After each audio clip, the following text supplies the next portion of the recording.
Entonces damos inicio a esta sesión. Recordemos que hemos estado asumiendo el primer nivel de nuestro seminario en educación inclusiva e interculturalidad. Básicamente, plantear la educación inclusiva nos invita a revisar de manera más general y amplia los procesos de exclusión que tradicionalmente hemos tenido. Hasta el momento hicimos un recorrido fundamentalmente analizando las cuestiones de discapacidad, cómo históricamente las personas en condición de discapacidad habían sido sometidas a procesos de invisibilización y cómo desde la perspectiva de los derechos humanos ha sido necesario entender que la diversidad funcional y cognitiva no se constituye en un obstáculo para la participación, sino que se deben generar procesos a través de los cuales se integren estos sectores poblacionales a la sociedad. Entonces, hemos visto todo ese recorrido, revisamos cómo también a nivel internacional se han ido generando decretos, lineamientos y políticas, jalonando políticas para estos procesos de educación inclusiva. También nos hemos acercado a la realidad colombiana y desde la semana pasada, entonces, estábamos exponiendo el decreto 1421, que como les había indicado en este momento, es justamente el marco a través del cual nos venimos rigiendo para la educación inclusiva. Entonces, la semana pasada empezábamos a hacer la lectura. Voy a recapitular los elementos que analizábamos entonces en nuestra sesión anterior. Si bien el decreto 1421, que es promulgado en el 2017, busca reglamentar el marco de la educación inclusiva para la atención educativa de población con discapacidad, al interior del mismo texto se nos presentan elementos muy importantes para entender la educación desde una perspectiva más amplia, como lo hemos venido diciendo. Además, es claro que el 1421 fue pensado fundamentalmente para la educación básica y media, en cuanto que es un derecho fundamental, pero es aplicable también a la educación superior. De hecho, al finalizar el decreto, se nos presentan algunas orientaciones para tener en cuenta en el marco de la educación superior.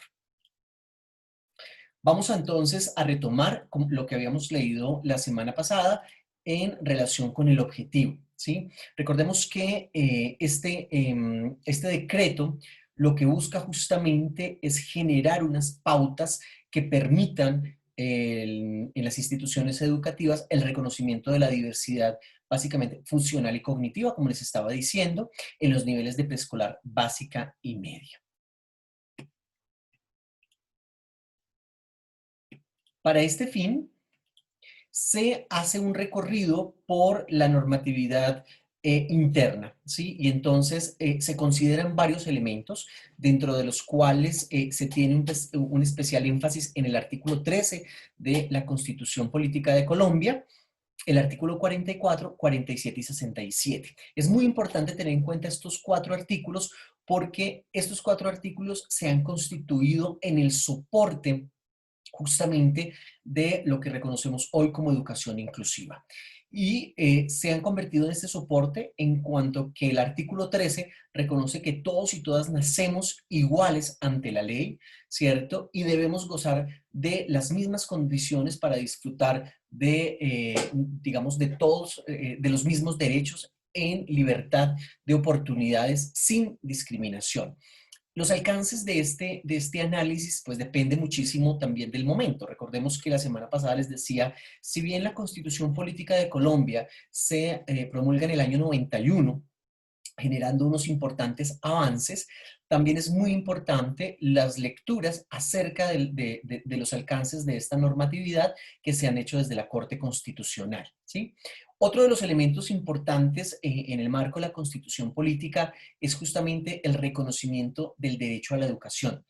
Y es que justamente el derecho a la educación está asociado a la posibilidad que tenemos los y las colombianas de desarrollarnos para optimizar de la mejor manera la cultura, para ser parte de la cultura y para el ejercicio de nuestra ciudadanía. O sea, la educación, más allá de una base conceptual, una base digamos, unas bases cognitivas sobre unos temas determinados, lo que nos permite es formarnos para el ejercicio de la ciudadanía. Por esto es que en muchos, digamos, en la actualidad, el gran debate es sobre el qué y el para qué de la escuela. De hecho, en alguna oportunidad conversábamos en torno a la educación fuera de los contextos escolares, ¿cierto? Entonces hoy en día se ha promovido muchísimo la idea de educación desde casa, ¿sí?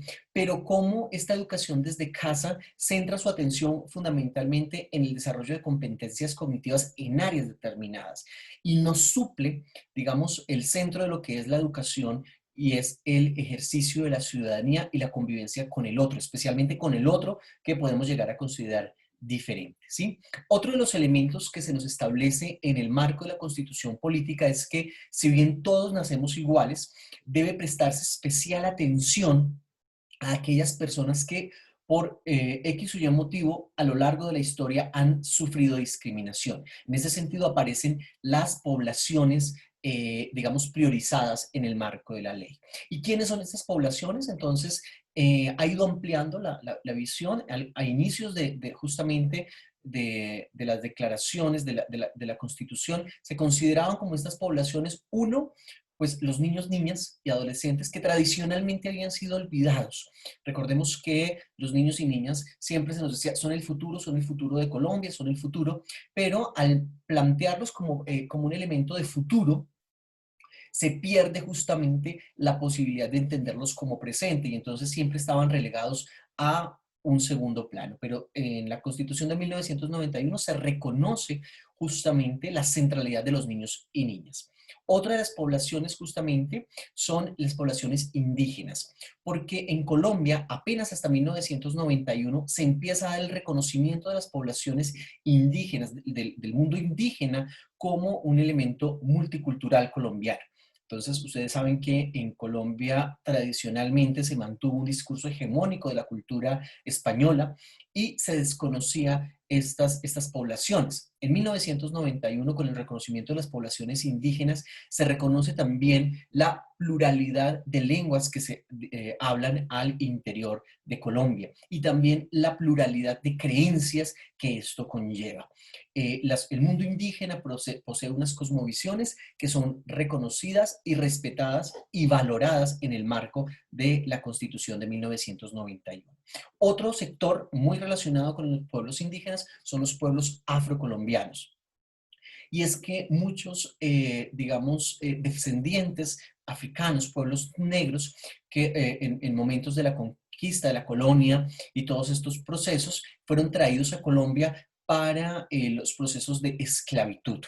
Pero después de los procesos de esclavitud, estos grupos y estas comunidades se asentaron especialmente en la costa y fundamentalmente en el Pacífico, generando también unas características distintas a los pueblos que podemos llamarlos, digamos, coloniales. Y en este sentido, los pueblos indígenas, perdón, afro, tienen unas cosmovisiones también propias, tienen unas creencias, tienen unas maneras de vivir y relacionarse con el mundo que son reconocidas y respetadas. Posterior a la Constitución del 91, entonces, de hecho, se entregan algunos resguardos indígenas, se reconocen algunos territorios como centros de resguardos indígenas y también se entregan propiedad colectiva sobre algunos territorios para los pueblos afrodescendientes. No obstante, durante mucho tiempo estos pueblos estuvieron como ubicados solamente en una región del país, ¿sí?, sin mayor impacto al interior del centro,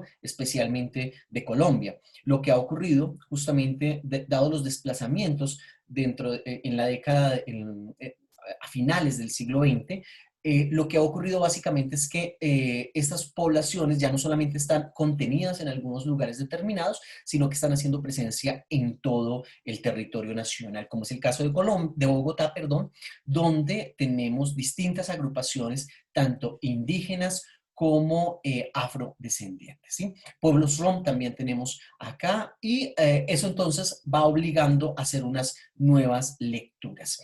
Otro de los elementos de la Corte que también establece la Constitución política es justamente cómo el Estado debe garantizar que a través de todos los sistemas, ¿sí? El educativo, el sistema de salud, etcétera, estas culturas al interior de Colombia sean reconocidas, sean respetadas y sean valoradas. Entonces, por eso es que el decreto 1421 comienza siendo un recorrido muy importante sobre este marco de la Constitución política. Recordemos, artículo 13, 44, 47 y 67. Asimismo, veíamos cómo también se evoca lo establecido en la Ley 115 de 1994. Recordemos que la Ley 115 es la Ley General de Educación. La educación superior tiene una ley particular, que es la Ley 30, pero está regido también en el marco de la Ley 115. Y la Ley 115 fundamentalmente establece los principios a través de los cuales se debe llevar la educación en Colombia en los niveles de básica, media y superior. Vuelvo e insisto, también nos permite pensar la educación superior, aunque la educación superior tiene un marco normativo particular. Y en el artículo 46 nos presenta que la educación es un servicio público y como servicio público justamente debe garantizar los derechos de todas las personas que ya, digamos, se habían enunciado previamente a partir del llamado que se hizo de la Constitución política. También la ley 115 tiene un elemento muy importante y es que nos dice cuáles son los fines de la educación. Los fines de la educación nos son presentados a partir de tres elementos fundamentales. El primero, la educación tiene como finalidad el desarrollo integral de las personas, ¿sí? Y ese desarrollo integral implica justamente dimensiones que tradicionalmente, digamos, se consideran del foro privado, ¿sí? Pero deben hacer presencia en lo educativo, como es el tema de la educación sexual, como es el tema de los elementos propios culturales de la religión. Otro de los elementos también que se nos presenta como fines de la educación es preparar para la convivencia entre las personas, ¿sí? Y este es un elemento fundamental digamos, de la educación. La educación nos debe preparar para convivir unos con otros. Ese es uno de los centros. Y por último, se considera como un fin de la educación preparar para el ejercicio laboral, ¿sí? Digamos, el establecimiento de proyectos de vida. Es muy interesante cuando pensamos lo relacionado al trabajo, porque es que el trabajo es un derecho fundamental. Y uno dice, ¿cómo el trabajo puede ser un derecho fundamental si no debería ser algo así tan agradable? No, cuando analizamos digamos, los desarrollos tanto de la Constitución política como los demás marcos, el trabajo es un derecho fundamental en cuanto termina siendo la expresión a través de la cual nosotros impactamos el mundo, ¿sí? Y entonces es un derecho, por un lado, pero también se nos constituye en un deber en el marco de esa posibilidad de hacer parte de la sociedad, transformándola positivamente. Bien. Eso en cuanto a los marcos normativos nacionales que se nos presentaban. También recoge, digamos, todo lo que desde el año 2000, 2003, 2013 se ha venido desarrollando en materia de educación inclusiva, especialmente en el centro de la discapacidad. Recordemos que todavía sigue habiendo un sesgo frente a la educación inclusiva como una educación que presta la atención en personas en condición de discapacidad. ¿Y por qué se presta tanta atención? Pues porque se considera que justamente son estos grupos los que más vulnerables han sido socialmente. ¿Listo? No obstante, también se reconoce que hay unos elementos interseccionales. Y recordemos que la semana pasada les hablaba acerca de la interseccionalidad y es cómo las personas justamente pueden tener mezcla de todas estas realidades. Entonces, puede ser un indígena, ¿sí? Que menor de edad en condición de discapacidad. Y entonces, en esta condición de interseccionalidad, este sujeto es justamente preferente en el marco de la ley para guardarle y protegerle. Bien, por último, aparecen los desarrollos de la Corte Constitucional. Recordemos, la Corte Constitucional lee lo establecido en el marco de la Constitución Política del 91 e interpreta contextualmente. Porque si bien digamos, los artículos o la formulación de los artículos de la Constitución Política de Colombia no han cambiado desde el 91, bueno, con algunas modificaciones que se han hecho en los últimos años, especialmente en lo relacionado con procesos electorales.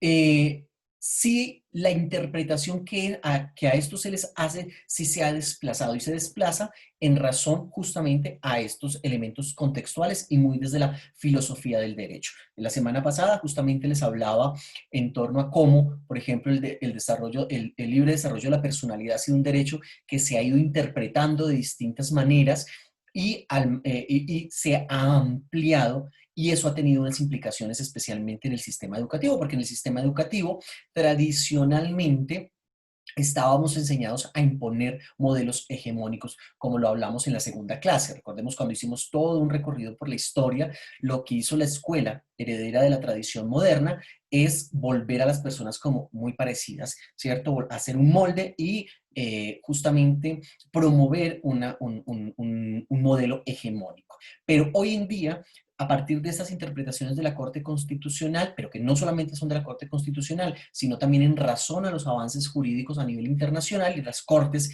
internacionales, se nos dice que la educación no puede por ningún motivo imponer ideologías, ¿cierto? Ni mucho menos formas de ser y de actuar en el mundo, sino que por el contrario, lo que debe hacer es permitir el desarrollo de los sujetos en cuanto a sus plenas capacidades, sin ningún, digamos, tipo de limitación.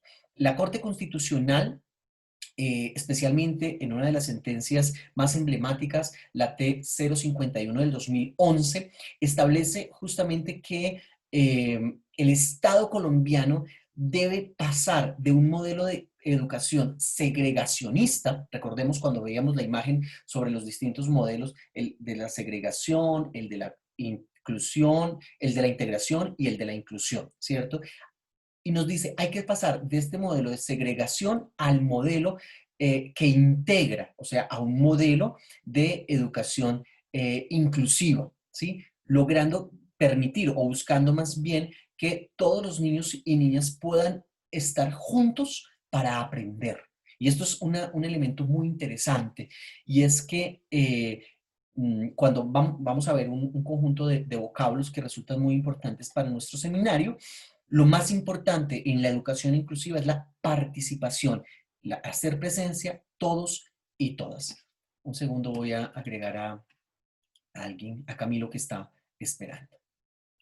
Bien, no sé si frente a este recorrido que fue el que hicimos la semana pasada, tienen algún comentario, alguna pregunta. Recordemos que estos son justamente los elementos que contempla el decreto 1421 del 2017 para plantear la educación inclusiva en Colombia. No sé si hay algún elemento, comentario, aporte. De pronto alguno de los elementos que se me haya pasado retomar de la clase anterior. ¿Nadie se anima? Bueno, Ahora, pues para mí está claro. Más perfecto. adelante relacionar el artículo tal, pero en general toda la Ujú. idea y cuáles son están claros. Perfecto. Siempre es muy importante tener en cuenta esto, y por eso yo les estoy haciendo tanto énfasis en estos días, digamos, terminando este módulo, en la formulación de la norma. ¿Por qué? Porque muchas veces nosotros sabemos que eso está en la Constitución, sabemos que está en un decreto, pero no sabemos dónde. Entonces es importante recordarlo, y recordarlo también en el marco de cómo se articula esto para el desarrollo de este decreto. Bien, me gustaría, no sé quién me hace el favor de leerme este párrafo que traigo del Instituto Interamericano de Derechos Humanos del 2012, que en el marco de lo trabajado justamente en esta comisión para el tema de la educación inclusiva libre de violencia, establece, me parece que es muy, muy interesante. No sé quién me pudiera ayudar. Yo, profe. Dale. Ujú. La educación es la primera tarea de la democracia, entendida no solamente como régimen de gobierno, sino sobre todo como cultura de vida en y para la sociedad. Esta no se crea ni se sostiene sin una ciudadanía consciente, bien informada y políticamente activa en sociedades en las que todas las personas se asumen como sujetos de derechos y los defienden para sí y para sus semejantes. La herramienta clave para la construcción de una ciudadanía plena es la educación, un esfuerzo sostenido y permanente del Instituto Interamericano de Derechos Humanos a lo largo de sus más de 30 años de experiencia para apuntalar los procesos democratizadores y en tiempo reciente contribuir a visibilizar la extrema pobreza y la desigualdad en la región como violación de derechos humanos en el contexto democrático. ¿Qué tal les parece esta afirmación? ¿Están de acuerdo? ¿Qué nos, digamos, a qué nos desafía? ¿Qué elementos, cómo lo podemos relacionar con lo que venimos trabajando?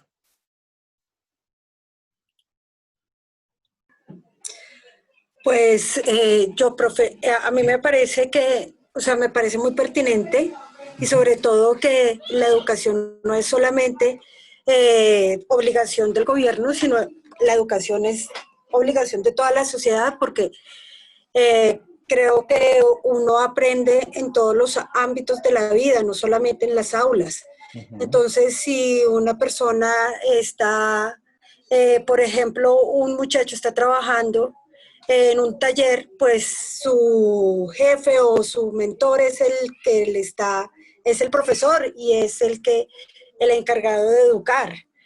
Entonces yo creo que la educación no es solamente, no es solamente obligación del gobierno, sino si es de todas las personas y lo deberíamos coger, como dice en esa frase, como una cultura de vida. Si educamos, pues nos da más oportunidades en la vida, no solamente para tener dinero, sino para llevarnos bien con el otro, para ser más tolerantes, para tener otra perspectiva, no ser tan sesgados en muchas cosas. Entonces, pues yo estoy muy de acuerdo con esto. Gracias, Andrea. No sé si alguien más quisiera llamar la atención sobre algún elemento de esta sentencia que se nos presenta en el marco del Instituto Interamericano de Derechos Humanos.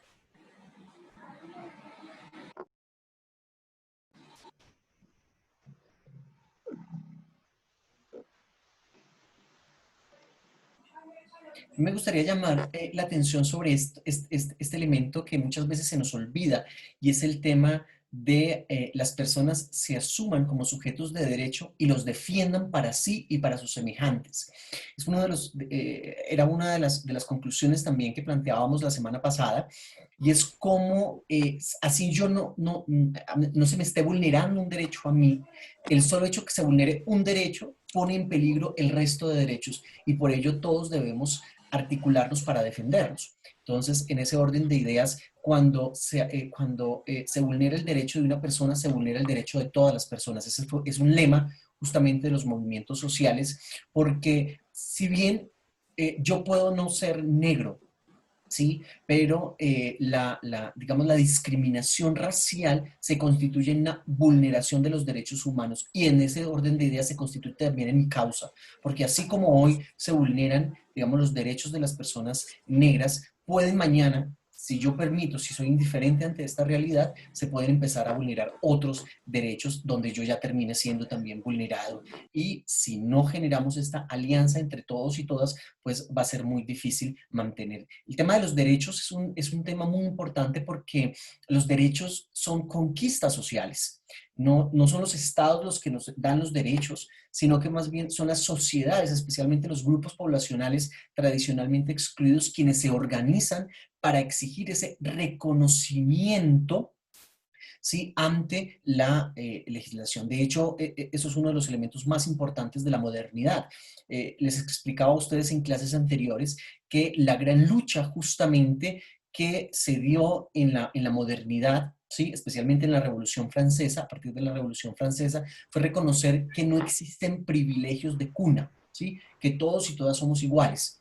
Iguales en el sentido que por el hecho de ser rey o haber nacido en una familia monárquica, no soy mejor que otros, ¿sí? Y en ese orden de ideas, después de ese momento, hasta hoy, la gran lucha es justamente para reconocer que no deben existir esos privilegios de cunas y esas jerarquizaciones entre los sujetos y que todos y todas somos objetos de derechos.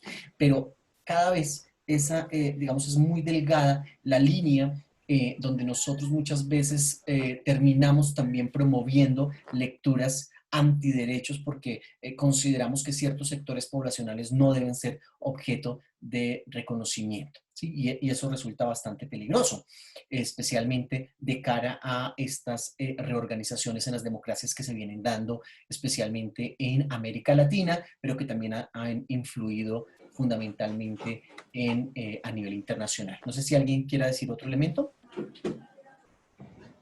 Sí, profe, hay un tema ahí que es importante y es cuando se habla de políticamente activo.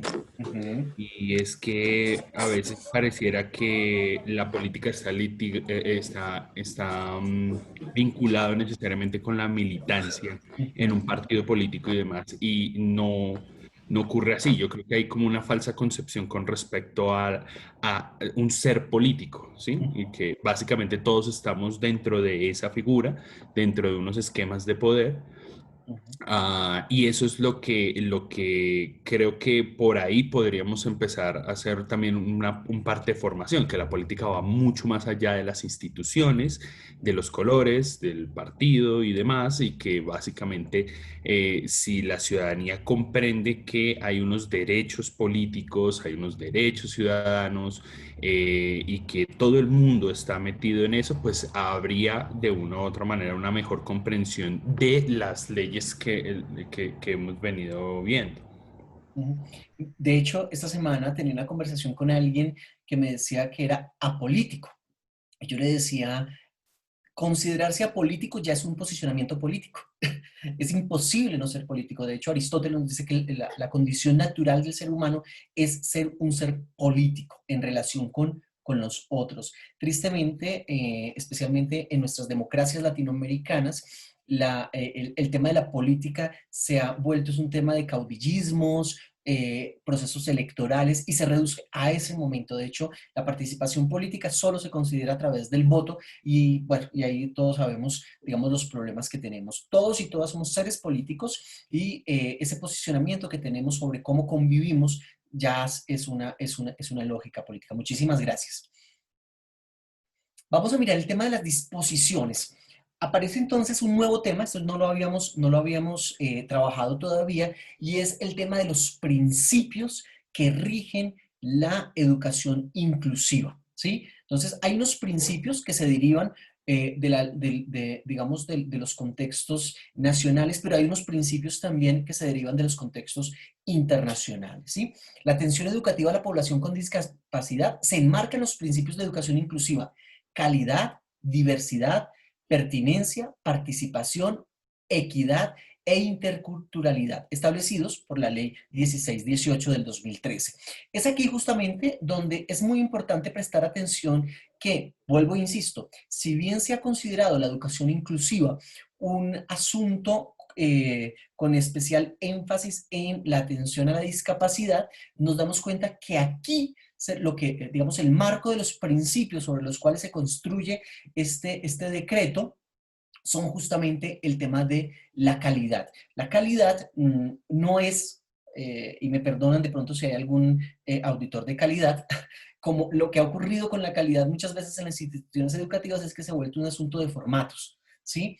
La calidad realmente tiene que ver con el cumplimiento de los objetivos de algo. Sí, y es allí, por eso es que es importante una cultura de la calidad, donde salga de manera natural hacer las cosas bien de cara a lo cual nos estamos proponiendo. El tema de la diversidad, y es el tema relacionado justamente con saber que todos y todas somos diferentes. Esto es importantísimo. Siempre ha sido una constante en mi discurso durante estas sesiones, durante estas 5 sesiones, y es no podemos seguir pensando que todos somos iguales. Somos iguales ante la ley, tenemos, digamos, beneficios iguales ante la ley, pero somos total y absolutamente distintos. Y la diversidad es justamente una condición natural para nosotros como sociedad.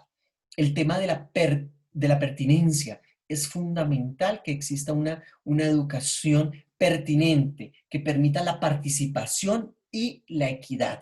Y justamente proviene entonces aquí hay una mención explícita al tema de la interculturalidad.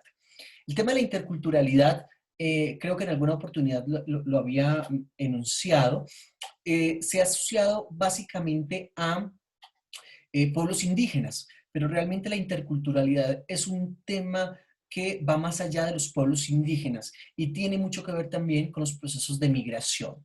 Y es que cada uno de los pueblos tiene unas características, tiene unas culturas, tiene unos referentes propios y hoy, producto de la globalización, hace que cada vez esas culturas estén más presentes en distintos escenarios. Y lo que debe permitir la interculturalidad es no una imposición entre las culturas. Entonces no es que el musulmán al llegar a Occidente tiene que comportarse como occidental, sino más bien el reconocimiento a sus prácticas, ¿sí? Más allá de los sesgos. Por ejemplo, cuando nosotros nos hablan del mundo musulmán, inmediatamente pensamos en justamente los fundamentalismos, ¿cierto? Estos grupos extremistas, pero realmente el mundo musulmán es un mundo muy rico y de hecho gran parte de los valores que nosotros nos construimos como sociedad actualmente provienen de esas visiones de estos pueblos también. Entonces, ¿cómo Profe, diálogo eso? Sí, dime, Andrea.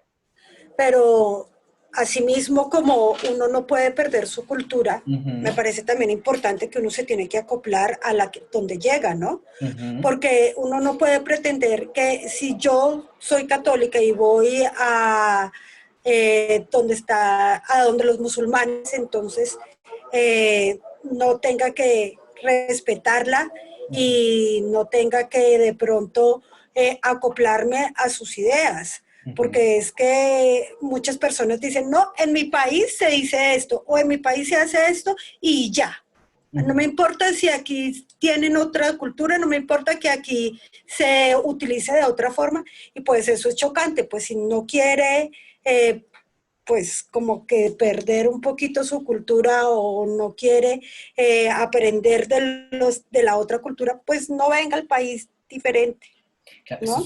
es un tema súper delicado, es un tema súper delicado porque, claro, también hay unos límites y y es fundamentalmente los límites normativos. Creo que lo habíamos hablado en alguna oportunidad y es que eh, el reconocimiento de la diversidad, este fue un tema que hablamos creo que en la tercera sesión, no es yo copiar la cultura del otro, ¿cierto? Sino reconocer la posibilidad de las otras culturas y lo valioso que puede llegar a ser la otra cultura, sin querer imponerme sobre ellos y sin renunciar a mi propia cultura.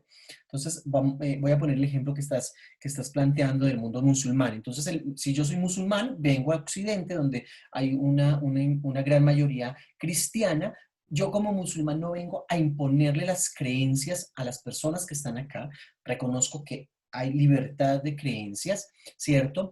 Pero tampoco al yo llegar acá me tengo que, digamos, me tienen que imponer esas creencias. Entonces ahí es de ahí donde se tienen que dar como este reconocimiento. Yo siempre pongo un ejemplo muy sencillo y es regularmente, digamos, las personas judías ortodoxas, ustedes saben que no mezclan lácteos y carnes y tampoco consumen animales que tengan el casco partido, ¿sí? Eso es digamos, eso hace parte de sus religiones. Yo tengo varios amigos judíos y tengo varios amigos judíos y claro, y los estimo muchísimo, son personas muy interesantes. Hay cosas frente a las que no entramos en debate, pues porque, por las diferencias, pero si yo a mi amigo judío lo invito a casa a cenar, pues yo no voy a atropellar su dignidad, ¿sí? Por ejemplo, entonces como yo soy paisa, entonces le voy a hacer unos frijoles con garra para invitarlo a comer. Pues no, básicamente, y no es que yo renuncie a mis creencias, sino que básicamente en respeto también a su dignidad y en reconocimiento a su dignidad, pues yo voy a tener ciertos límites. Vamos a comer una cosa distinta a frijoles con garra hoy porque invité a mi amigo judío y yo sé que él no come cerdo porque el cerdo tiene el casco partido y eso se constituye para ellos en un elemento que no. O por ejemplo, voy a terminar el almuerzo que fue un churrasco, voy a terminarlo con una mazamorra que tiene leche porque ellos no mezclan esas cosas. No sé si me hago entender y no estoy renunciando a mi cultura. Yo sigo siendo paisa, sigue gustándome los frijoles, me sigue gustando comer mazamorra, pero en el reconocimiento al otro, ¿sí? Justamente si yo lo quiero invitar, pues no voy a violentar sus propias creencias. Bien, más o menos, Andrea. Lo que pasa es que Sí, sí, señor. lo que pasa es que sí es un tema muy difícil, Andrea. Es un tema muy, Sí. muy, muy complejo y especialmente porque aprender a convivir con otros es súper difícil.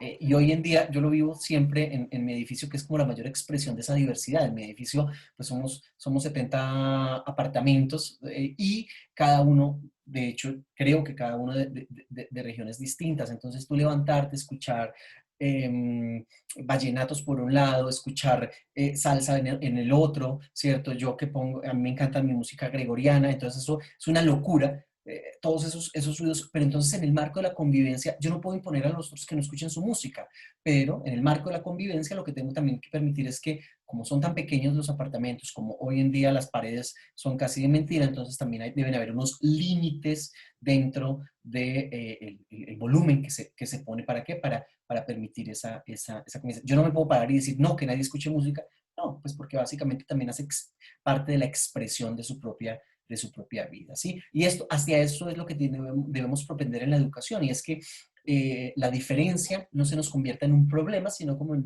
una oportunidad. Yo ya de vez en cuando, incluso de no gustarme los vallenatos, tengo un costeño aquí al lado y ya casi termino tarareando ciertos vallenatos que yo pensé que nunca, y bueno, hasta me han parecido bonitos, pero pues como en ese también reconocimiento.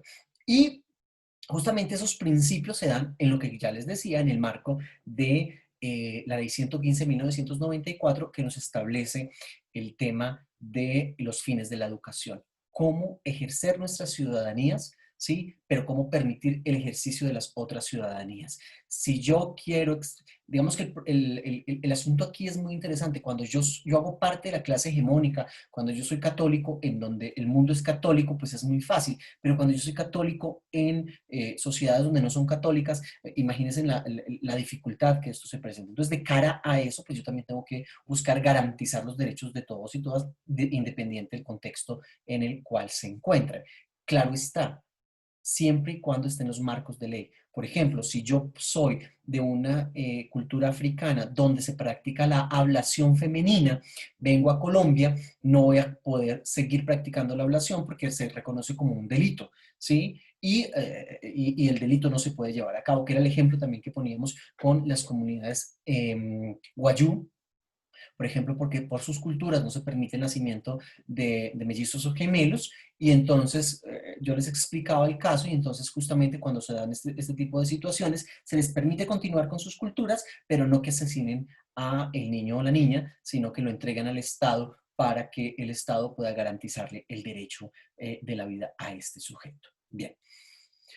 Así como entonces se acogen estos elementos, estos principios de calidad, diversidad, pertinencia, participación, equidad e interculturalidad, se acogen también otros elementos que provienen justamente de principios de las convenciones de derechos de personas con discapacidad, y se incorporan también a la normatividad a través de la ley 1346 del 2009. Son principios, digamos, que se establecieron a nivel internacional, pero que la norma los acoge, digamos, a nivel nacional se acogen a través de una ley. ¿Y cuáles son esos principios? El respeto de la dignidad inherente, la autonomía individual, incluida la libertad de tomar las propias decisiones y la independencia de las personas. Es un elemento muy interesante. De hecho, ha generado debates, generó muchísimos debates el año pasado, cuando se hablaba acerca de el tema de los derechos sexuales y reproductivos de las personas en condición de discapacidad. Hubo una tendencia, y Liliana no me deja mentir, de procesos de esterilización de las personas con discapacidad con el fin de evitar su reproducción. Pero en Colombia, la Corte Constitucional dice que las personas en condición de discapacidad tienen el derecho de vivir y ejercer su sexualidad en igualdad de condiciones que el resto. ¿Sí? Claro, y de hecho hay una protección especial para que no vayan a ser sometidas a abuso sexual, pero sí pueden decidir sobre sobre su propio cuerpo. No deben, por ejemplo, si yo tengo síndrome de Down y quiero tener un hijo, tengo una pareja, o si no la tenga, quiero tener un hijo, la sociedad no debe imponerle una prohibición expresa para este ejercicio. ¿Sí? De hecho, durante mucho tiempo, por ejemplo, para temas de tomar decisiones en torno a la sexualidad, debían las personas con síndrome de Down o con otras condiciones de discapacidad o diversidad cognitiva y funcional, debían ir acompañados por un adulto, porque siempre la persona con discapacidad ha sido reconocida como en minoría de edad, ¿sí? Independiente de la discapacidad que tenga. Creo que les ponía a ustedes un ejemplo. Cuando nos enfrentamos a una persona sorda, pensamos que tiene menos capacidades que nosotros y de hecho asociamos digamos, la diversidad funcional, en este caso la pérdida auditiva, con la diversidad cognitiva, ¿sí? Y entonces pensamos que no son igual de inteligentes. Y ese tipo de prejuicios llevaron a que estas personas fueran sometidas a muchísimas, digamos, injusticias y muchas violencias. En Colombia, las personas en condición de discapacidad pueden, claro está, si tienen, digamos, ciertos niveles y se puede demostrar ciertos niveles de autonomía, pueden tomar las decisiones por sí mismos. Y esto es algo muy interesante y es un avance a nivel jurídico muy importante. Yo les decía, a nivel internacional, Colombia tiene una jurisprudencia muy importante a este respecto. El tema de la no discriminación es un principio muy importante. No soy yo quien establezco los límites para la persona, sino que es la persona quien a quien se le debe acompañar para saber si puede o no puede realizar estas condiciones. Esto también es muy, muy importante. De hecho, a nivel laboral, por ejemplo, planteamos que una persona en condición de discapacidad no debe ser discriminada en razón a su discapacidad para el ejercicio de una profesión determinada. Tanto es así, especialmente en los cargos públicos, que si nos presentamos a un concurso tenemos los mismos puntos, pero con esta persona en condición de discapacidad, pero, tiene prevalencia, tiene privilegio la persona con discapacidad porque, digamos, prima su derecho sobre el mío, así tengamos los mismos puntajes, ¿sí? Esto es un elemento. ¿Por qué? Pues porque justamente hay que hacer acciones afirmativas en el marco de buscar que haya mayor participación de las personas en condición de discapacidad en el trabajo y demás. El tema de la participación e inclusión plena y efectiva en la sociedad, esto es fundamental, por ello es que la educación inclusiva es tan importante, especialmente en temas de discapacidad, y es que antes, recordemos el modelo de segregación, las personas con discapacidad no iban a la escuela y nosotros entonces creábamos una serie de prejuicios en torno a ellos, pero estar en las aulas con las otras personas lo que nos va a permitir justamente es reconocer las capacidades que cada uno tiene en este marco. El tema del respeto a la diferencia y la aceptación de las personas con discapacidad como parte de la diversidad y la condición humana. Por eso es que yo suelo no utilizar el concepto de discapacidad, porque la discapacidad termina siendo un concepto en muchos de los casos segregacionista, y yo prefiero hablar más bien de diversidad funcional, cognitiva y cultural, ¿sí? Entonces, en ese orden de ideas, lo que se está buscando a través de estos principios es reconocer que una persona sorda no es inferior que otra, sino que es diverso, se relaciona con el mundo de una manera distinta con otros, digamos, y si bien no tiene, digamos, su audición, tiene otros sentidos que le permite estar y participar en el mundo. ¿Sí? Creo que lo hemos discutido, cómo las personas sordas, por ejemplo, aumentan su capacidad visual, especialmente porque el lenguaje de señas implica una lectura rápida de los signos, tanto faciales como las manos y demás, ¿sí? El tema de la accesibilidad, el tema de la igualdad entre hombres y mujeres es un principio también fundamental sobre el que se sigue trabajando, y el respeto a la evolución de las facultades de los niños y niñas con discapacidad, ¿sí? Y su derecho a preservar su identidad.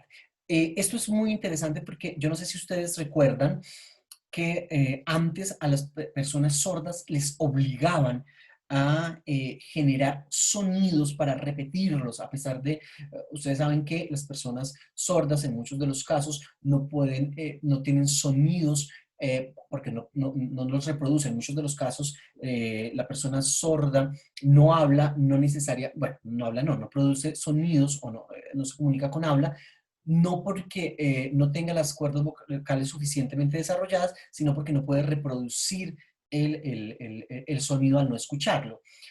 y durante mucho tiempo las personas sordas eran sometidas a volverse culturales, tenían que hablar, tenían que reproducir el sonido y eran las violencias. O algo más sencillo, por ejemplo, las personas zurdas, yo soy zurdo, a nosotros nos obligaban en mi colegio, yo crecí en colegio de monjas, me amarraban la mano izquierda atrás porque tenía que usar la mano derecha, y eso hacía perder mi identidad, y de hecho también se asociaba el tema de a no usar la derecha, porque además la izquierda entonces es negativa, etcétera, etcétera, generaba también toda una serie de violencias, ¿sí? Incluidas ciertas palabras que no sé si a ustedes les son familiares, pero para las personas sordas también se utilizan. Esos son los principios para los cuales se piensa la educación, desde los cuales, perdón, se piensa la educación inclusiva. No sé si tienen algún comentario a este respecto.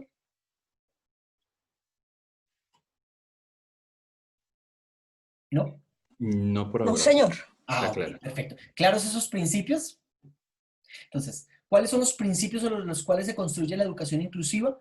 Calidad, diversidad, pertinencia, participación, equidad e interculturalidad. Son los principios a través de los cuales se construye la educación inclusiva. Bien. Vamos entonces a mirar unos conceptos. Estos conceptos son claves. Estas definiciones son claves para nosotros tenerlas, digamos, que las debemos diferenciar. Y a lo largo de estas 5 sesiones hemos utilizado estos conceptos. Hoy la idea es que nos queden ya totalmente claros, digamos, logremos la distinción. Una persona que haya pasado por un seminario de educación inclusiva, pues debe tener clarísimos estos elementos. ¿Listo? Entonces, el primer elemento justamente es la accesibilidad. ¿Qué es la accesibilidad? Pues justamente son las medidas que se establecen justamente para que las personas con condiciones de discapacidad puedan entrar en igualdad de condiciones a los demás, ¿cierto? Al entorno físico, ¿sí? El tema de la accesibilidad es un tema muy importante, especialmente en temas de infraestructura. Les planteaba cómo la semana pasada me sorprendía que todavía hoy, en el siglo XXI, estuviesen haciendo edificios sin rampas para acceso de personas.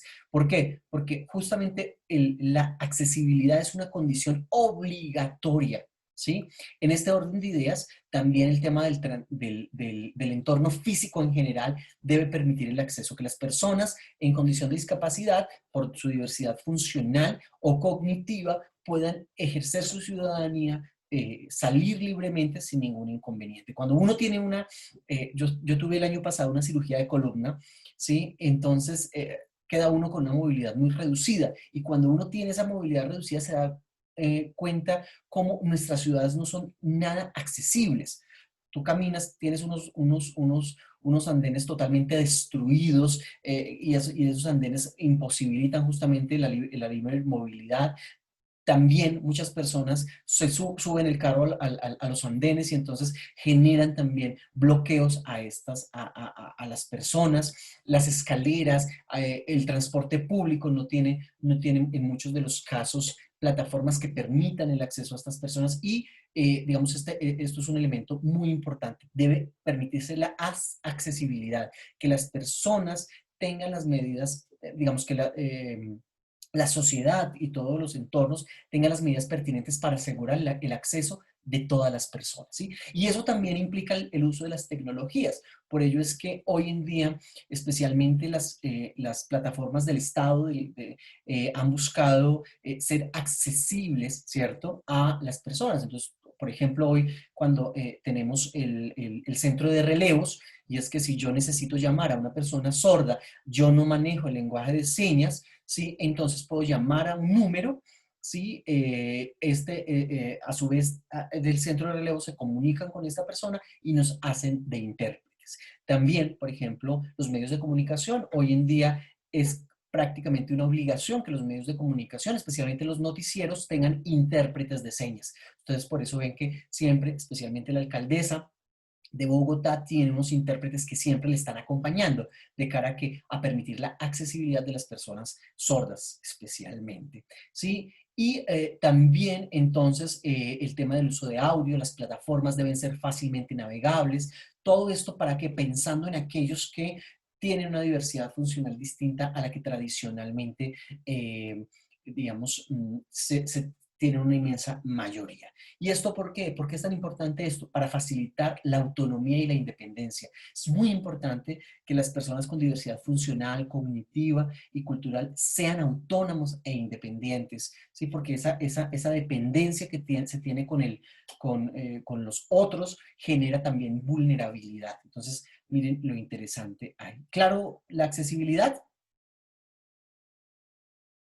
En el marco de Sí, la, señor. perfecto, en el marco de la accesibilidad, ¿sí? Planteamos también el tema de el acceso a la educación para personas con discapacidad. Y es justamente que la educación debe permitir el acceso a estas personas. Y en ese orden de ideas deben haber unos procesos que permitan comprender las diferencias, ¿cierto?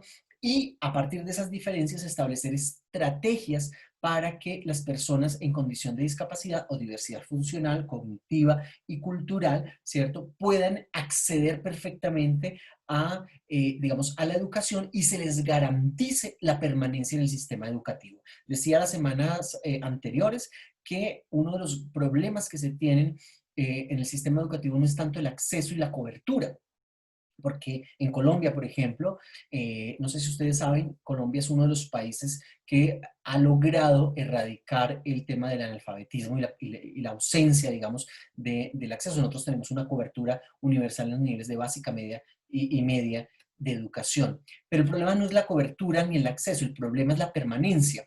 Y la permanencia justamente se logra cuando estas personas se llegan a responder digamos, se les responde adecuadamente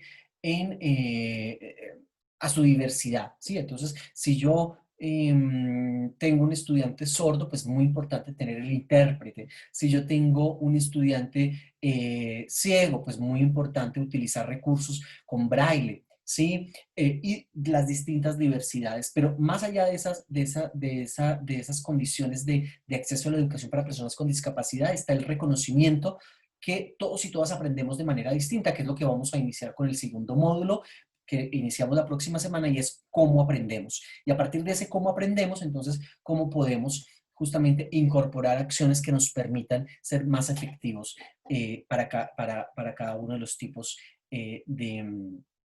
digamos, de diversidad cognitiva que existe.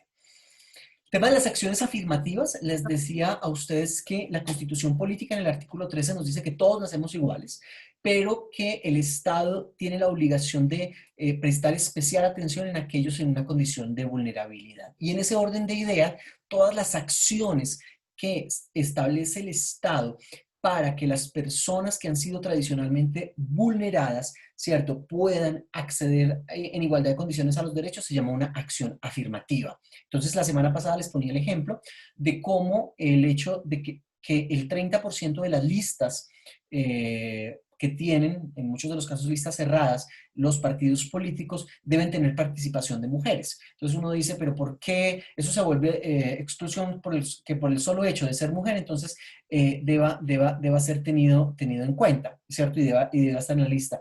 Es una acción afirmativa y en ese orden de ideas, pues, algunos lo han llamado discriminación positiva, pero bueno, realmente el concepto más interesante es la acción afirmativa. ¿Y es por qué? Porque necesitamos, a través del ejercicio de la ley, justamente lograr la participación de las mujeres en política que tradicionalmente no han estado, lo mismo de los pueblos indígenas, lo mismo de los pueblos afros. Entonces, las acciones afirmativas son todas aquellas acciones en el marco de las políticas públicas que buscan favorecer a personas o grupos con algún tipo de discapacidad o que tradicionalmente han sido excluidos, que tienen barreras de participación para lograr una participación y una presencia activa en los escenarios, en los distintos escenarios. Concretamente, en este caso, son en los escenarios educativos. ¿Listo? No sé si hay alguna pregunta ahí sobre esto, alguno de estos conceptos. Estos tres están muy relacionados. Entonces, accesibilidad, Pero, acceso a la educación y acciones afirmativas. De hecho, se necesitan muchas acciones afirmativas que pueden ser justamente en el marco de la accesibilidad para lograr un acceso y permanencia a los sistemas educativos de personas con discapacidad. ¿Hasta acá alguna pregunta, comentario? Yo miro por profe, acá. yo Dime. Un comentario, profe. Claro que sí, los escucho. Su merced ahorita está hablando, un comentario sobre que Colombia es uno de los países que cuenta con más acceso en términos de educación y donde se afirma que no, bueno, que se ha erradicado el alfabetismo, el analfabetismo, perdón. Sí, señor.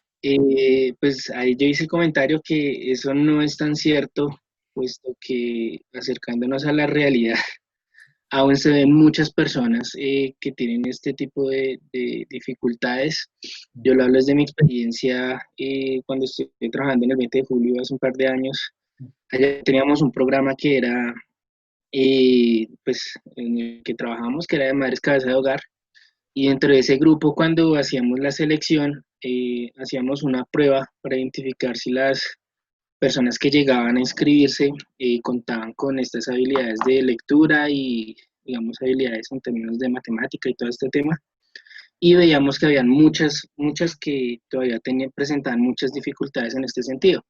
Para eso nosotros ahí teníamos un programa se llamaba Alfa, que era le damos la posibilidad a esas personas de que estudiaran con profesores, que hicieran como todo ese proceso, incluso que salieran con por lo menos el título de primaria.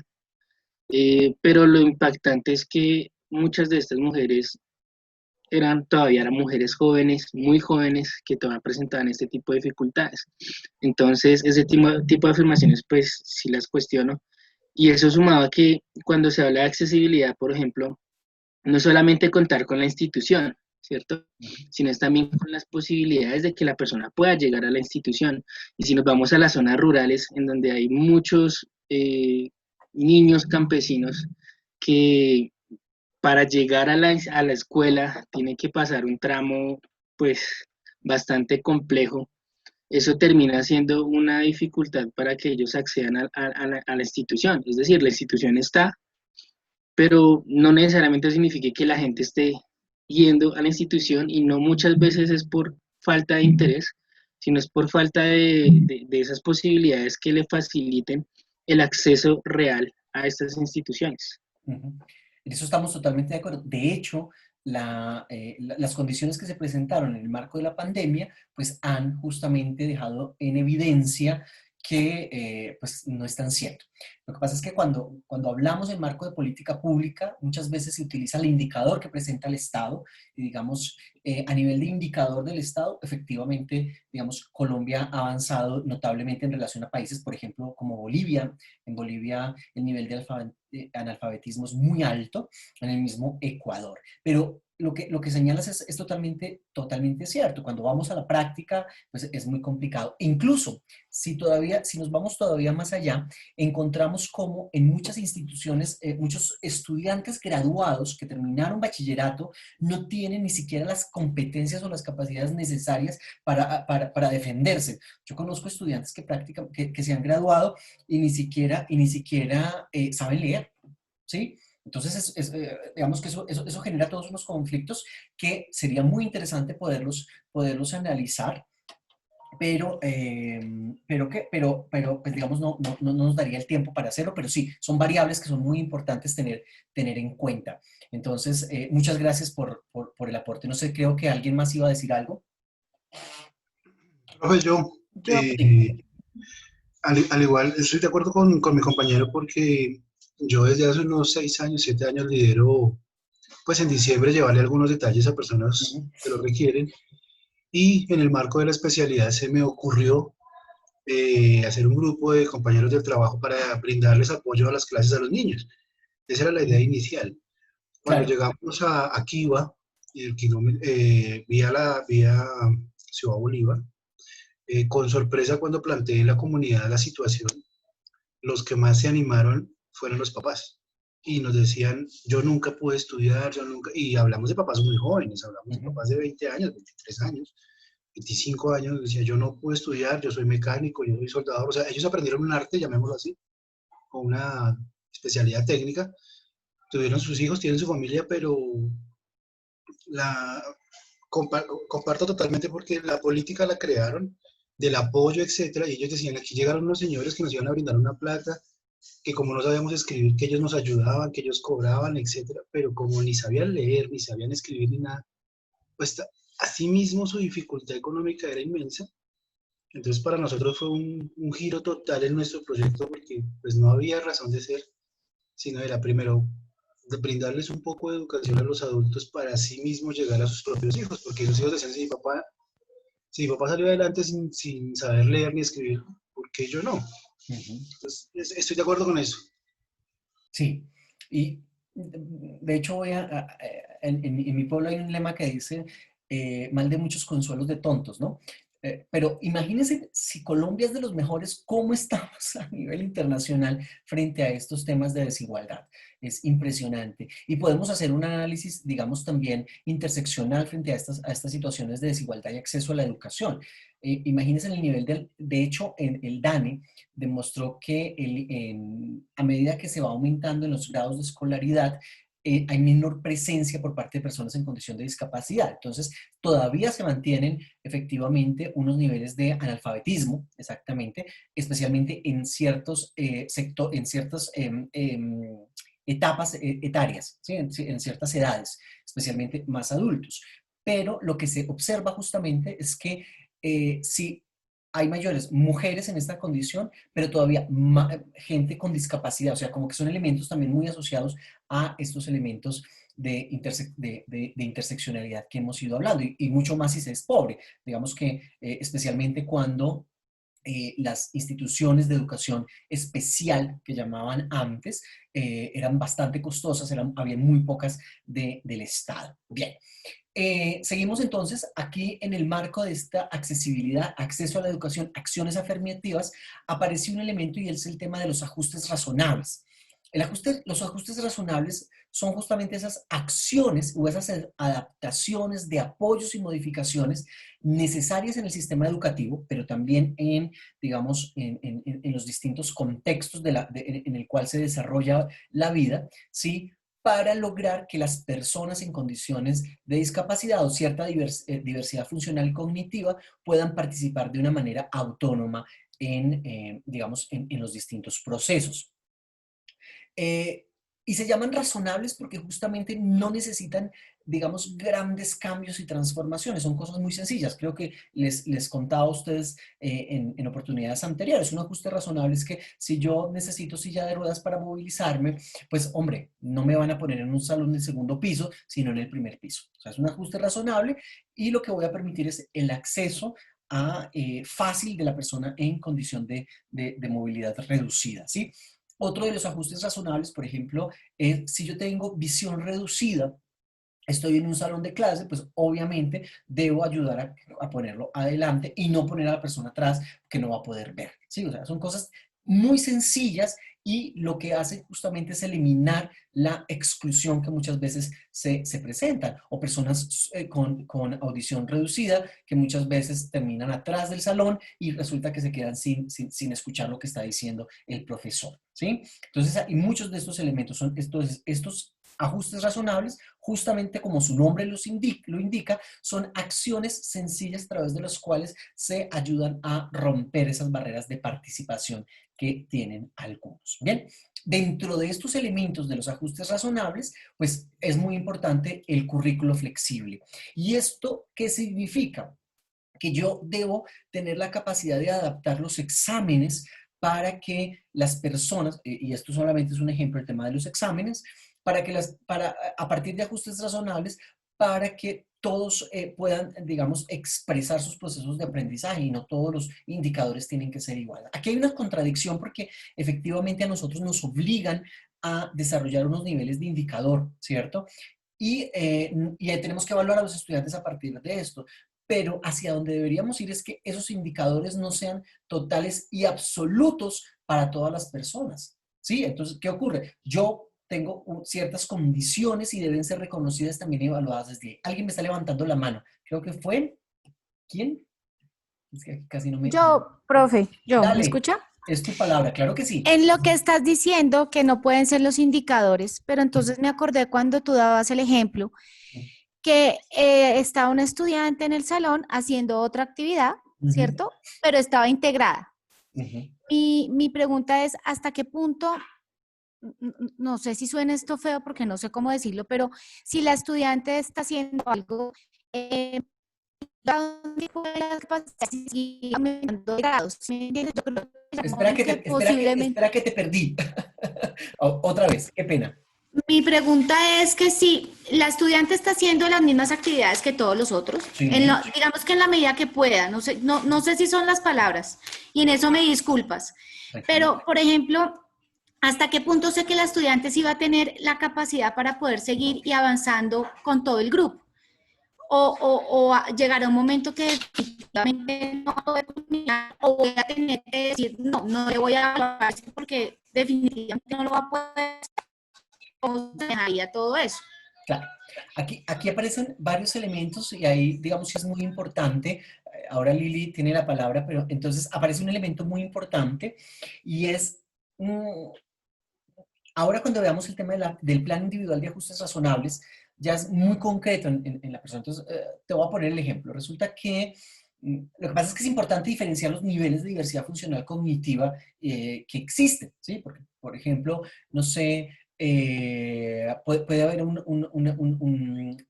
proceso de un nivel de autismo muy alto, donde efectivamente no hay una comunicación y tienen que generarse otros apoyos externos para ayudar, ¿sí? No es el profesor solamente. O una persona que tenga una discapacidad severa a nivel cognitivo, pues efectivamente no es el profesor. Pero lo que sí es importante es que participe y que se hagan, digamos, elementos que, a través de los cuales esta persona pueda aprender. Yo ponía el ejemplo, era la vez pasada, si estamos en clase de matemáticas, pues hombre, vamos a hacer que esta persona esté en clase de matemáticas, desarrolle sus capacidades hasta donde pueda esta persona desarrollarlas.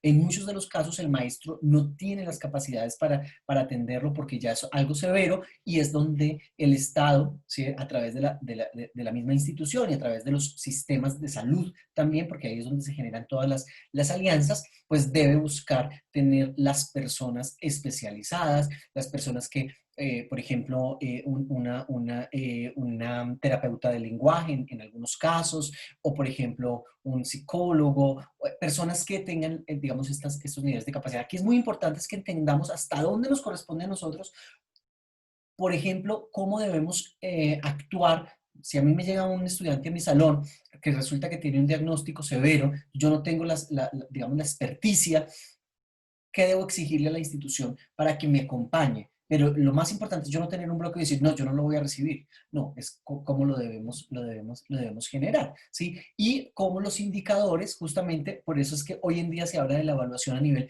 cualitativo y no cuantitativo, pero resulta que tristemente la evaluación cualitativa hoy es como si fuera cuantitativa, porque básicamente lo que hacen es volver un 5, es el alto nivel de desempeño de logro, pero es un solo logro, cuando realmente lo que buscan los niveles cualitativos es que seamos capaces de describir las capacidades de cada uno, ¿sí? Entonces, yo entiendo que Andrea tiene ciertas características en su participación, Lilian tiene ciertas características en su participación, los referentes y los marcos son distintos.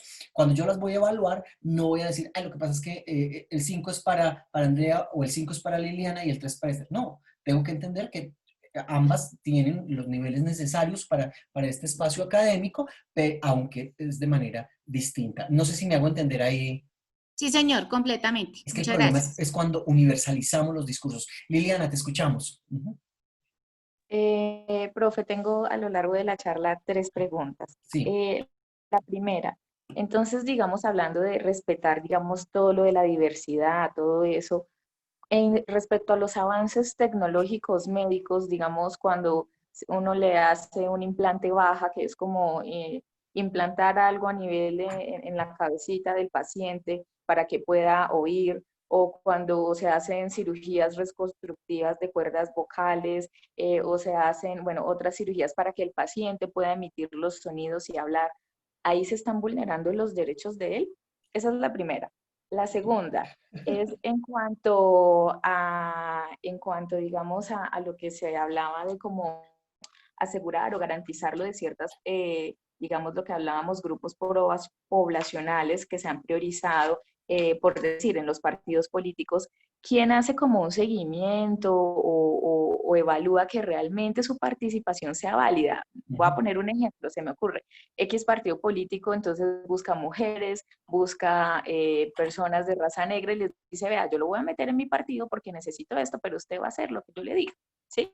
Segunda pregunta. Y la tercera, si hablamos, digamos, del acceso, tengo claro todo lo de la educación, que se habla sobre todo de pues, básica, de primaria y media, pero en cuanto a la universidad, entonces, ¿por qué, digamos, por decir, desconozco, la verdad desconozco, no sé, pero todo lo que dicen las personas no es que entrar a la nacional es terrible, el examen es difícil, si es público, si es a lo que muchas personas van a poder tener acceso, porque entonces es así, porque no va a garantizar el ingreso de todas estas personas. Esas son mis tres preguntas. Bueno, mejor dicho, creo que se nos va a llegar el final de clase para responderlas. La primera, es un debate muy fuerte, especialmente desde la bioética, ¿sí?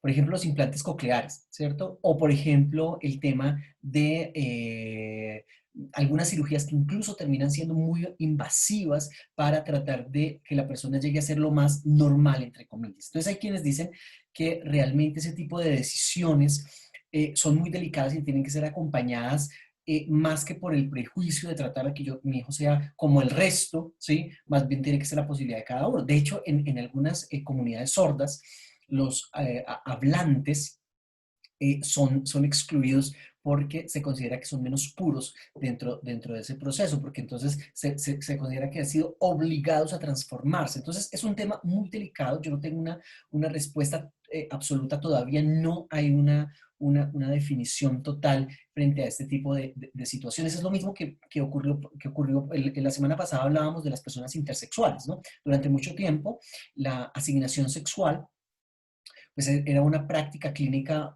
digamos, cotidiana y debía hacerse porque pues no se podía dejar en ambigüedad sexual, como algunos llamaban, a una persona.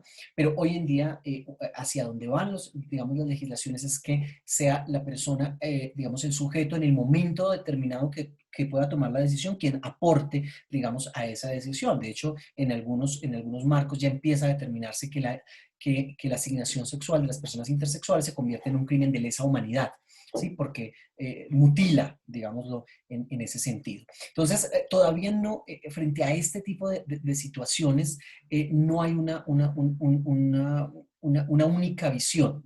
Creo que, de hecho, sería muy interesante, por ejemplo, personas como tú, empezar a reflexionar sobre estos elementos. ¿Hasta qué punto realmente las intervenciones quirúrgicas son para mejorar la condición de vida de las personas o simplemente son ese anhelo de que la persona sea normal, ¿cierto? O sea, sea como el resto, ¿sí? Entonces eso es un elemento. Frente a la primera pregunta, definitivamente no tengo respuestas, hace parte de un conjunto de diálogos que es necesario seguir construyendo y me imagino que no todos los casos son iguales, sino que es importante analizarlos. Frente a la segunda, frente a la tercera, primero, el tema de la Universidad Nacional, por ejemplo. Eso es un tema que todo el mundo, digamos, siempre señala, y es que si revisamos las estadísticas de quienes ingresan a la nacional, la educación pública debería ser, en este caso, para las personas que no tienen los recursos suficientes para acceder y a pagar una universidad privada. Pero si miramos quienes acceden, un alto porcentaje de los estudiantes de la Universidad Nacional proviene de muy buenos colegios y son de clases 3 y 4, muy pocos de clase 1, o sea, ya hay unos procesos de segregación. Es algo que también se ha trabajado muchísimo y es el tema de no podemos permitir que el examen para ingresar a la Universidad Nacional sea para todos iguales. O sea, por ejemplo, el tema de los indígenas, por ello es que dentro de las acciones afirmativas se guardan ciertos cupos para ciertos sectores poblacionales, para comunidades afro, para comunidades indígenas, ¿sí? Como una manera de acción afirmativa. Pero es un tema que se ha digamos, se ha establecido para que tengan acceso. Serpi lo paga, es, por ejemplo, una de las estrategias, y lo que se ha hecho con Ser Pilo Paga, que esto aquí es un tema de análisis de política pública, es que a través del programa Ser Pilo Paga lo que se ha buscado es dar recursos estatales a universidades privadas, y que más bien lo que se debería hacer es que dar esta mayor cantidad de recursos a universidades públicas para que la cantidad de personas que puedan acceder a la universidad pública sea mayor. O sea, fortalecer la universidad pública, pero son distintos análisis que se hacen, ¿sí? Entonces, ese es uno de los elementos. Entonces, efectivamente, el modelo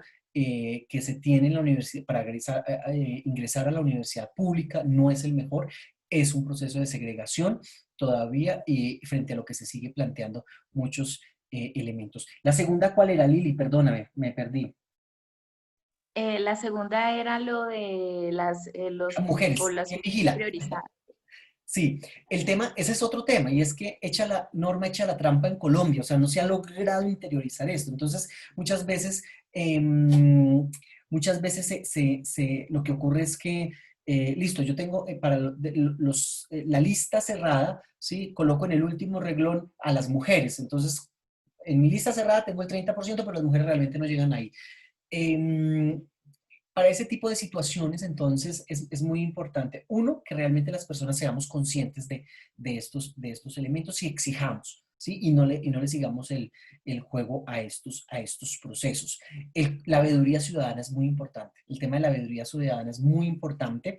Y el tema también de evitar todos no sé si ustedes se dieron cuenta el escándalo tan fuerte que hubo porque unos cupos que eran para personas afro se los dieron a ciertas personas que realmente afros no tenían nada, pero que entonces eran amigos del político y consiguieron una certificación y todas podían ingresar. Un tema muy complicado. Ahí es donde resulta tan importante el tema de la veeduría ciudadana, donde nosotros seamos veedores. Aquí también dice Arley, claro, Ser Pilo Pago también se convirtió en que muchas personas de dinero terminaban accediendo. Ahí es donde la política tiene una intencionalidad, pero el problema es la práctica al interior de los mismos sistemas políticos, que termina siendo corrupta y se daña. Si miramos el espíritu de la política, es maravilloso.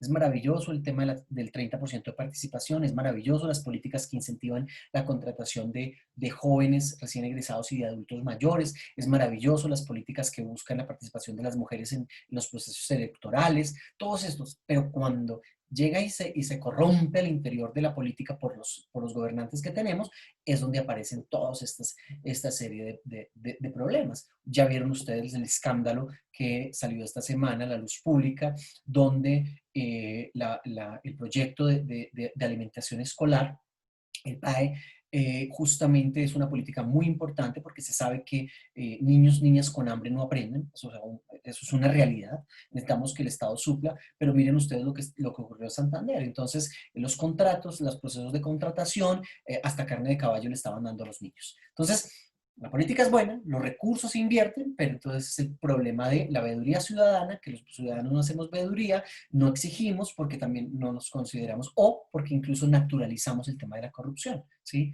Una de mis peleas con mamá es que dice que, ay, todos los que llegan al gobierno llegan a robar. Eso todos, lo importante es que roben racionalmente o que hagan algo. Y uno dice, ¿cómo es? Hemos naturalizado tanto que terminamos pensando que es un favor, ¿sí? El hecho que hagan ciertas acciones positivas. No sé, Liliana, si con esos elementos logré dar respuesta o al menos plantear algunas de las cosas que decías. Sí, profe, gracias.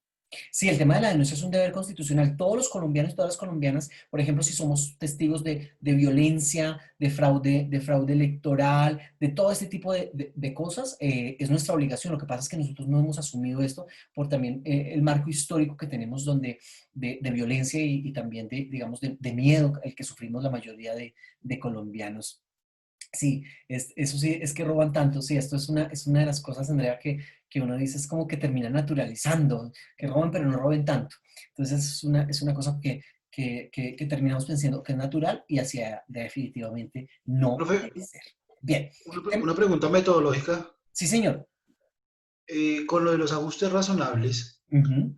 y digamos que lo más rápido que uno hace cuando está en el ámbito organizacional es agrupar ciertos perfiles. Ujú. Yo digo, su merced decía, bueno, si si yo veo una persona en condición de discapacidad y no tengo el docente, y supongamos que consigo solo un docente y él no pueda ir al segundo piso, si yo junto a esas personas y las dejo en el primer piso con un docente que les pueda ayudar, ¿no estaría también, digamos, no sé, como excluyéndolos de la participación con las demás personas? ¿O estoy equivocado? De hecho, no se pueden hacer grupos. Eso es algo que estaban haciendo algunos centros educativos, y es, yo contrato un intérprete y todos los sordos los coloco en el mismo lugar. Es un proceso de segregación, no se puede. Lo que debo hacer es que noveno, donde están 2 o 3 estudiantes, eso puede ser un ajuste razonable, sordos, sí, está todo abajo, pero yo no puedo hacer que todo el grupo sea de sordos para evitarme los recursos. Ese es un tema muy, muy delicado. ¿Por qué? Porque debe haber la participación. Todos y todas deben estar ahí. En ese orden de ideas, lo que se ha buscado es que el Estado garantice, especialmente en las entidades públicas, personal suficiente para, por ejemplo, no sé, el tema de intérprete de señas, ¿no? Como un ejemplo claro. De hecho, la Universidad del Bosque lanzó este año la primera carrera profesional de intérprete de señas, porque Colombia no tenía intérpretes de señas titulados. ¿Y por qué los lanzó? Porque es una obligación para las instituciones educativas contratar personal capacitado con título para intérprete de señas en las instituciones, porque tiene que haber un porcentaje en relación a la cantidad de estudiantes sordos. Todo eso ya está establecido normativamente. Entonces, nosotros como universidad tenemos ese primer programa de intérprete de señas. De hecho, una de las cosas para los que están estudiando, los que empezarán próximamente, porque estamos preparando la maestría en educación inclusiva e intercultural, muchos cursos lectivos los van a poder tomar, por ejemplo, en lenguas de señas. ¿Para qué? Para que puedan ir incorporando, y también braille. O sea, estamos diversificando todo eso. ¿Por qué? Para lograr que esos ajustes razonables sean cada vez más reales. Pero esos ajustes razonables no pueden generar segregación, que es básicamente lo que señalabas. Bien, no sé si alguien más. Bien. Currículo flexible, educación inclusiva. Aquí hay un tema de la educación inclusiva, y es justamente todos los procesos a través de los cuales se permite la participación, ¿sí?, en los escenarios educativos de todas las personas. ¿Sí?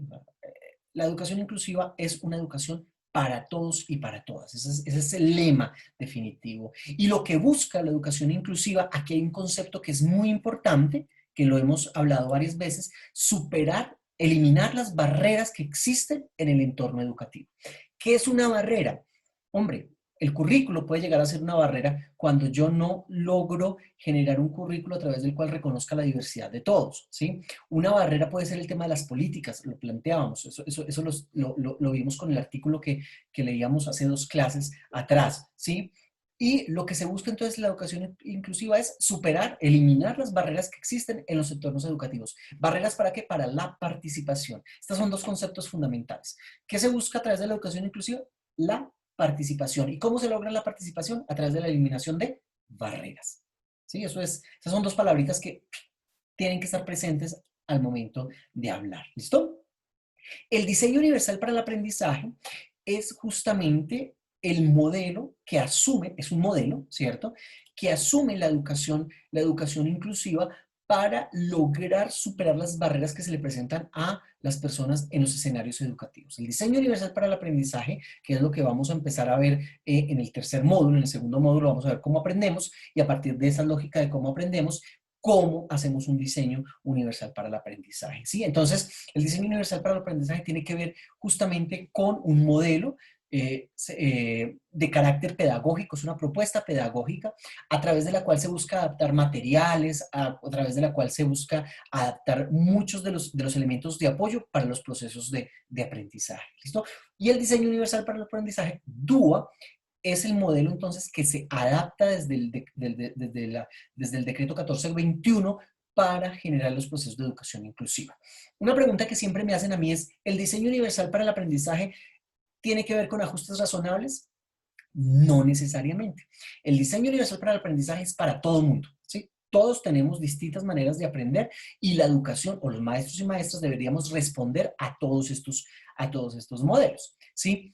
Lo que ocurre es que al interior de estas poblaciones, pues hay unos que necesitan unos ajustes razonables, pero no, toda persona necesita ajustes razonables. Los ajustes razonables se dan en razón justamente a ya, digamos, características físicas que llegan justamente a plantearnos una discapacidad o una barrera de acceso para una persona determinada. ¿Listo? Y eso es muy, muy importante.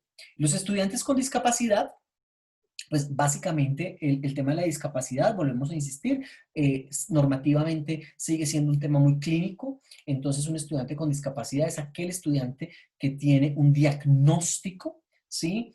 Y justamente la discapacidad se considera como aquella situación permanente, ¿sí? Entonces, no es que me partí el pie y entonces estoy discapacitado, no, pues sabemos que si tengo un yeso, pues básicamente voy a recuperar la movilidad, no es una discapacidad. Pues entonces ese discurso médico todavía marca muchísimo y entonces debe ser una característica permanente que se mantiene, que tiene una disminución física o mental para una persona, ¿sí? O sensorial para en el proceso de relación con una persona. Bien, lo que, digamos que el problema con el tema de la discapacidad, básicamente, son los prejuicios que se han generado en torno a las personas con discapacidad, porque no logramos diferenciar el tipo de discapacidad que tiene la persona, ¿cierto? Y las potencialidades que tiene, ¿sí?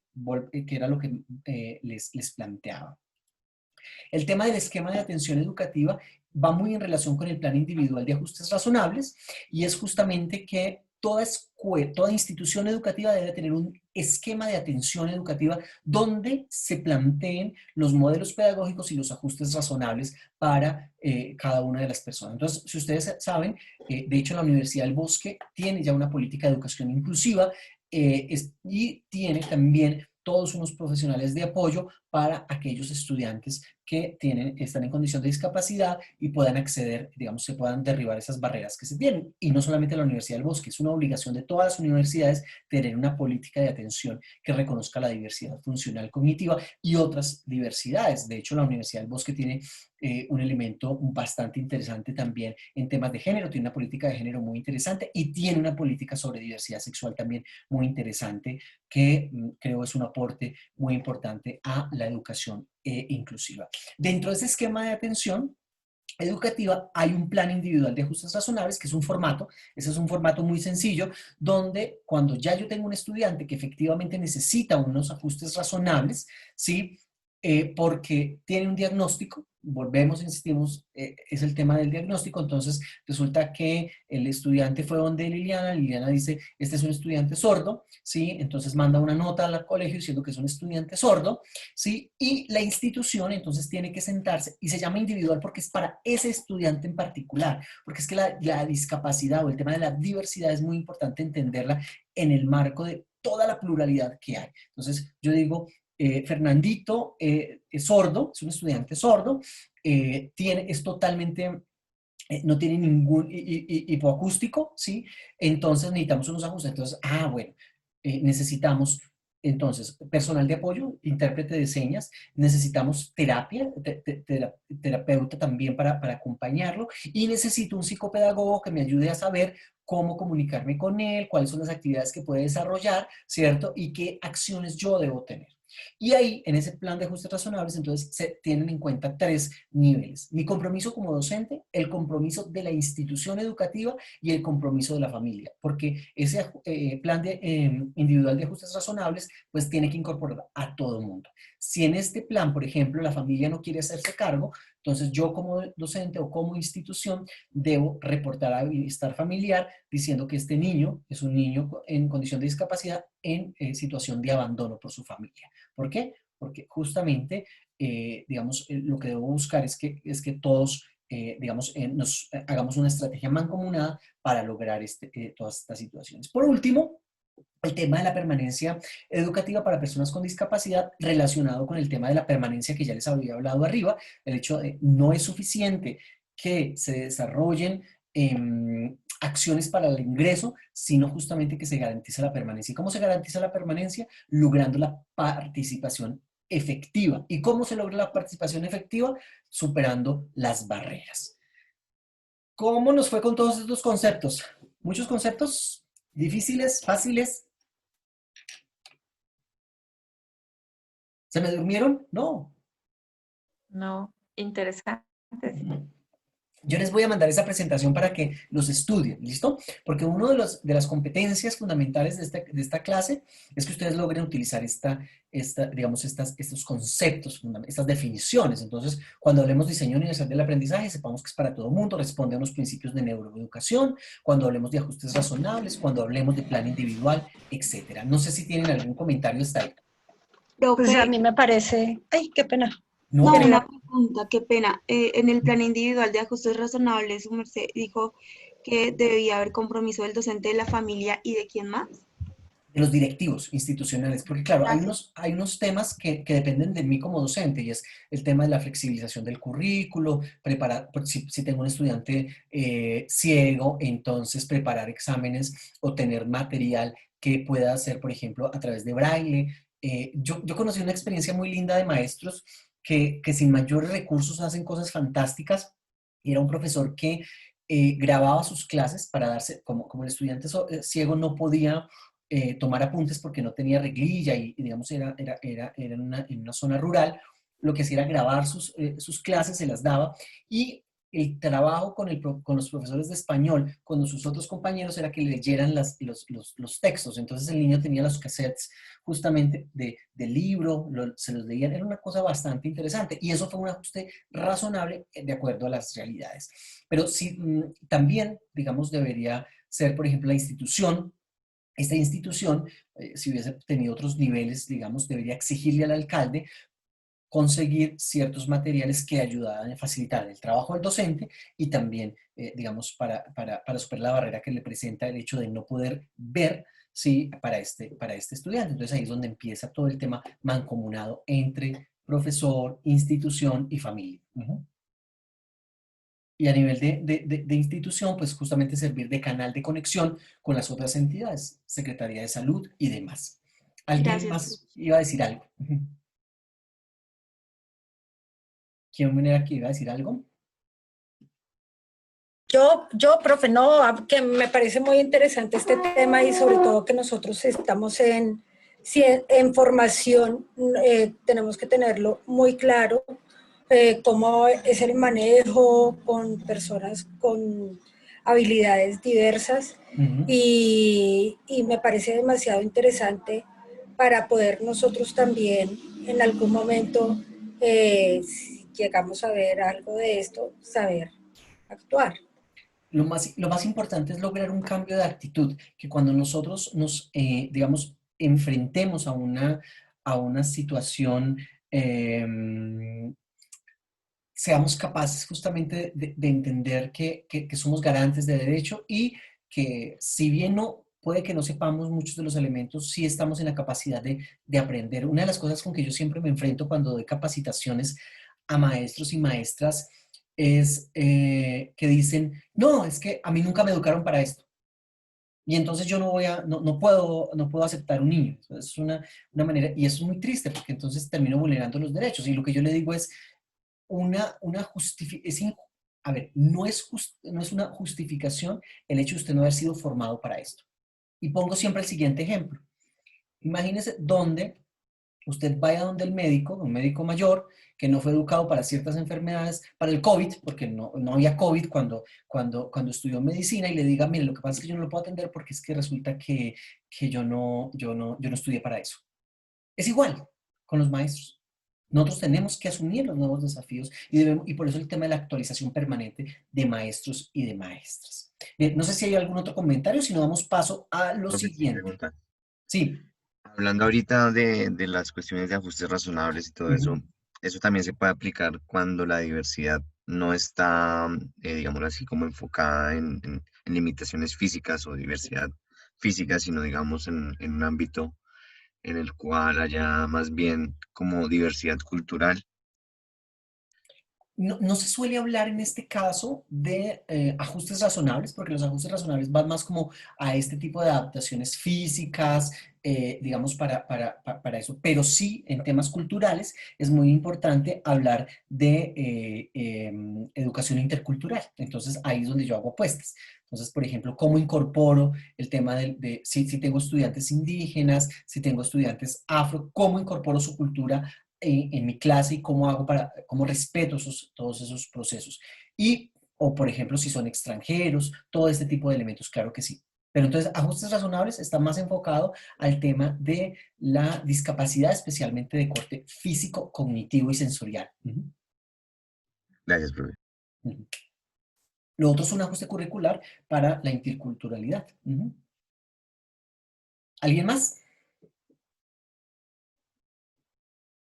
Bueno, entonces esta mañana, antes de empezar, a las 7:55, ustedes recibieron un correo, ¿sí? ¿Todos lo recibieron? Sí, señor. Hay 3 lecturas, ¿sí? Para que nos organicemos en 3 grupos. ¿Cuál es la idea? La idea es que lectura 1, lectura 2 y lectura 3 no son muy largas. Son textos que nos cuentan un poco las experiencias de cómo se han implementado o, digamos, el desafío que implica para nosotros la implementación de la ley del decreto 1421 en Colombia, ¿sí? ¿Y por qué son textos, digamos, muy de la realidad colombiana? Pues porque el decreto 1421 es de Colombia, ese no es de ningún otro lado, ¿listo? Entonces, ¿cómo es el ejercicio? El ejercicio va a ser muy sencillo. Nos vamos a reunir en 3 grupos de a 4 personas, ¿cierto? Y vamos a escoger una de las 3 lecturas, pero antes de irnos a los grupos, pues vamos a